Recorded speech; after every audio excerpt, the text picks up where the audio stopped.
Le gouvernement américain menace de bannir l'application TikTok du territoire américain. Et les Américains sont en train de trembler, surtout les créateurs de contenu. Parce que tu le sais, beaucoup d'Américains gagnent leur argent sur TikTok. Et donc, ils sont tous en train de migrer vers une nouvelle application. C'est même pas une nouvelle application parce que cette application qui s'appelle RedNote existe, je pense, depuis 2013. Ce n'est pas une application qui a été créée par les Chinois pour contrer le fait que TikTok va être banni aux États-Unis.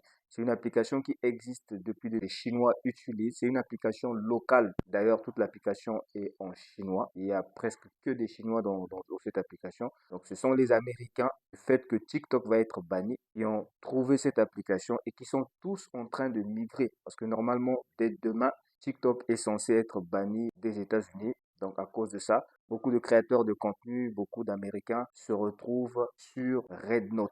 Cette migration est tellement massive que ils se sont donné un nom et un hashtag. On parle de TikTok Refugees, c'est-à-dire réfugiés de TikTok sur RedNote. Alors pour moi, les choses semblent pas s'arranger pour le gouvernement américain parce que l'application RedNote est un peu comme TikTok au début. Je préciser que c'est une application locale, c'est qu'il y a d'ailleurs des règles strictes par rapport au langage politique. Sur cette application-là, par exemple, tu peux pas aller critiquer la Chine. J'ai installé l'application et j'ai utilisé un peu. Tous les Américains sont en train de kiffer RedNote. Je t'invite à aller voir. Ils trouvent même que les règles d'utilisation de cette application sont plus humaines et plus empathiques, plus de valeur humaine dans leurs règles que ce que leur a appris aux États-Unis. Si les Américains sont en train de migrer massivement vers RedNote, c'est comme si le gouvernement américain ne fait rien. Parce que RedNote, qui est basé en Chine, ça veut dire que toutes les données de tous ces Américains-là qui vont s'enregistrer sur cette application sont sur des data centers en Chine. Donc un peu comme TikTok au début.